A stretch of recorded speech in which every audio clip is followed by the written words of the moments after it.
Түркістан облыстық денсаулық сақтау басқармасына қарасты Абай Келес аудандық ауруханасының ұжымы медициналық қызмет көрсету сапасын жақсарту бағытында еселі еңбек етіп келеді. Ең бастысы материалдық техникалық жабдықталуы 90%-ға жуықтаған аудандық аурухана бүгінде 138 мыңнан астам халыққа қызмет көрсетіп келеді.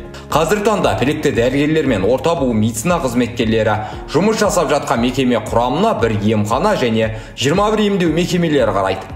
Ал жалпы аурухана бірнеше бөлімнен тұрса, медицина мекемесінде оңды өзгерістер аз емес. Осылай деген денсаулық сақтау мекемесінің басшысы Сәуле Исақованың айтуынша, ауданда ана мен бала өлімінің алдын алуға мүмкіндік туып көрсеткіш айтарлықтай жақсара түскен. Ағымдағы жылдың тамыз айында Абай Келес аудандық ауруханасының басшысы міндетін атқаруға тағайындалған білікті де тәжірибелі маман Сәуле Серікбайқызы атқарылып жатқан жұмыстар барысымен алдағы жоспарларға жан-жақты тоқталды. Келес ауданы мен өзімнің туып өскен елім, өзім осында оқу бітірдім. Еңбек жолымды енді мединститутты бітіргеннен кейін осы жерден бастадым. Сондықтан бұл жерде бірінші рет емес, еңбек жолын невролог дәрігерінен бастадым. 2004-тен бастап ұйымдастырушы болып, бас дәрігердің емдеу бойынша орынбасары, содан ары қарай сатылар басталды. Аға дәрігер болып істедім, Ақжан деген дәрігерлік амбулаторияда. Одан соң консультативный диагностический поликлиника бар, кеңес беретін, сол поликлиникада бас дәрігер болып істедім. 10 жыл жоқ осы Абай аудандық емханасында. Енді кеше осы өздеріңіз білесіздер, реорганизацияға байланысты, мына больница мен аурухана мен емхана қосылды. Сол уақыттарда емхана ісі бойынша орынбасары болып, осы мекемеде жұмыс жасадым. 2020-23 осы тамыз айына дейін Түркістан қалалық емханасында. Енді кеше тамыз айында осы емханаға қазір басшы міндетін атқарушы қызмет етіп жатырмын. Осы ауданның тумасы болғандықтан, осы жердегі медицина саласында көптеген енді біздің 90 жылдарға қарағанда қазір көптеген айтарлықтар өзгерістер болып жатыр. Ол кезде біздерге кейбір медициналық құрал жабдықтар қолжетімді емес еді. Бүгінгі таңда қолжетімді болып жатыр. Алла бұйырса, осы желтоқсан айында біздерге жаңа компьютерлік томографиялық аппарат қосылатын болады.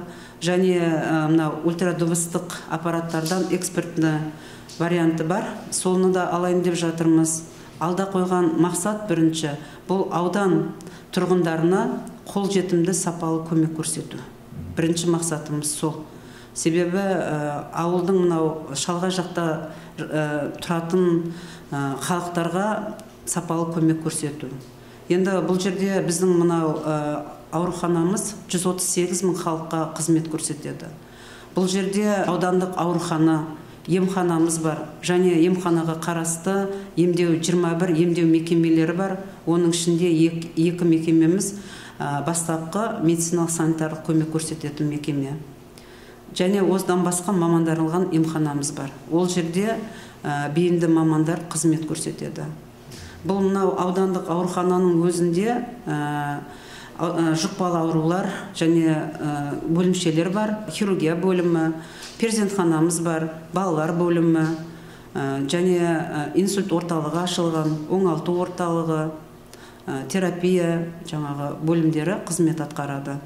Енді инсульт бөліміне келетін болсақ, осы инсульт бөлімінде қазір біз тек қана өзіміздің осы аудан тұрғындарына емес, осы біздерге көршілес шекаралас жатқан Сарыағаш ауданының біршама бөліміне 250 мыңға жуық адамға қызмет көрсетеді. 30 орындық төсек орын бар, 6 интенсивті көмек беретін төсек орындары бар. Қазір қызмет атқаруда. Бүгінгі таңда көрсеткіштері келетін болсақ, көрсеткіштеріміз жаман емес. Ана мен бала бойынша айтып кететін болсам, бала өлімі былтырғы жылға қарағанда 50% төмендеген. Бұл тарап бойынша да біз қазір жұмысты одан қарай атқаратын боламыз. Себебі ана мен бала ол бірінші біздің неде тұрған индикаторлардың бірі.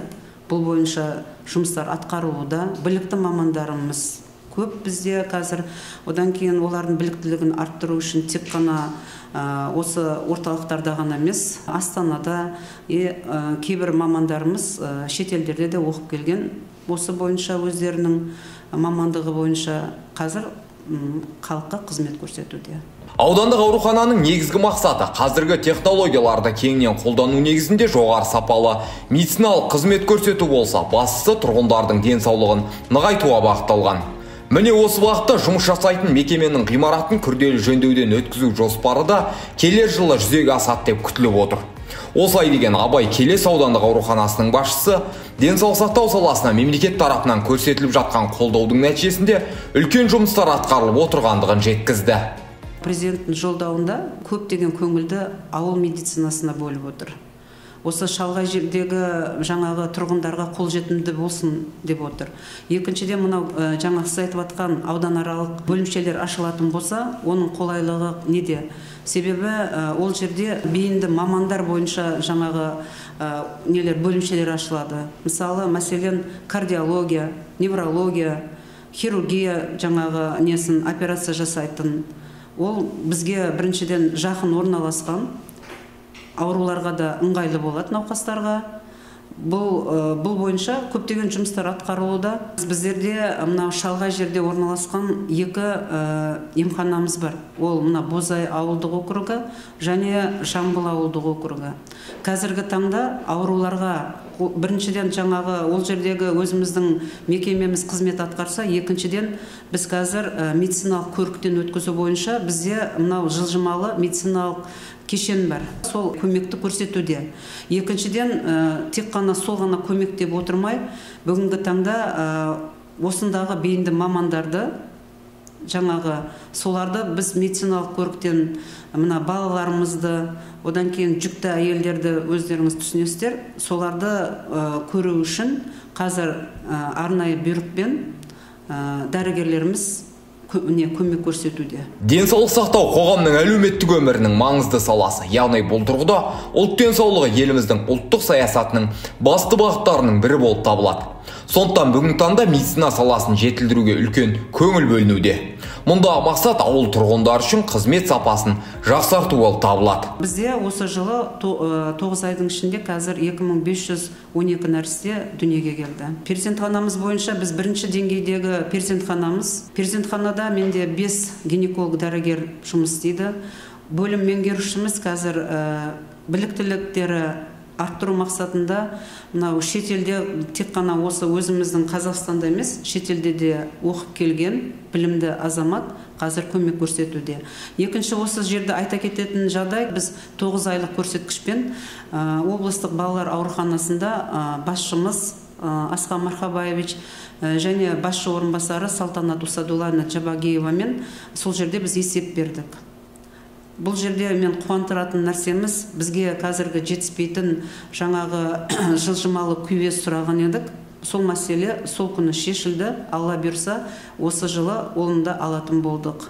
Бұл да біз үшін үлкен көмек, күйвез жылжымалы. Сонда айта кеткім келіп отыр. Екінші, осы басшының қолдауымен бүгінгі таңда біздерге айтып отыр, қандай керек сіздерге, қандай көмек, медициналық қандай жабдық керек, соны сұрап отырамыз. Қолдау көрсететін ол кісі білдіріп отыр. Оборудованиялар, жабдықтар келетін болса, біз сапалы көмегіміз одан да арта түседі деп ойлаймын. Медицина қызметкерлерінің кәсібилігі арқасында денсаулық сақтау саласында жоғары жетістіктерге, жақсы нәтижелерге жете алатынымыз анық. Сондықтан Абай Келес аудандық ауруханасының басшылығы мамандарын тәжірибе алмастыру бағытында да жүйелі жұмыстарды жүзеге асырып келеді. Абай Марф, Айбек Бекбауов, Кемел арнасы.